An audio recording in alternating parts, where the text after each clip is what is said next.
j'ai parlé tout à l'heure que le film est adapté du célèbre roman d'Umberto Eco. Alors, est-ce que vous pouvez nous dire en 2 mots qui est Umberto Eco? C'est difficile en 2 mots, c'est un peu comme parler en 2 mots de son livre, parce que c'est un personnage très riche, c'est un personnage à multiples facettes, comme on pourrait dire. C'est d'abord un professeur de sémiologie, c'est-à-dire un monsieur qui s'occupe de la signification des signes, oui, sous toute leur nature. C'est un passionné de Moyen-Âge.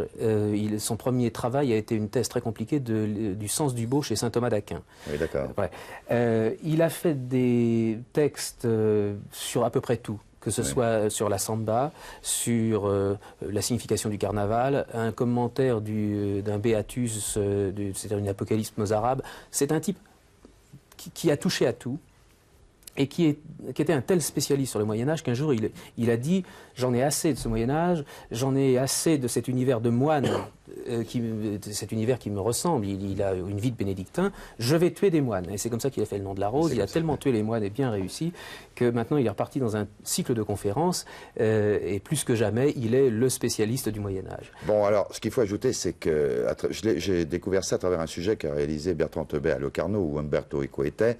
On peut malheureusement pas en passer des extraits maintenant parce que ça n'a rien à voir directement avec le nom de la rose, mais ils avaient fait faire un exercice Thebet à Eco qui était très intéressant, c'est de lui demander de donner un mot et puis de faire un rapport avec un film. On s'aperçoit que c'est un homme d'image qui est véritablement, alors c'est pas le type muré dans son bureau la page blanche, c'est un homme d'image qui est passionné par le western, il en fait une analyse extrêmement brillante, d'autres films aussi. C'est un type absolument fascinant parce que il aime les techniques modernes de communication, il est grand amateur de bande dessinée. Plus elles sont vulgaires, plus ça lui plaît. S'il y a un film comique italien de série Z à la télévision, il ne répond plus au téléphone. C'est ça qu'il regarde. C'est un type beaucoup plus riche que l'intellectuel, certes très brillant, que les gens imaginent. Et puis c'est un homme d'une grande générosité, un peu rabelaisien, qui fait penser à l'idéal de l'homme de la Renaissance. Alors nous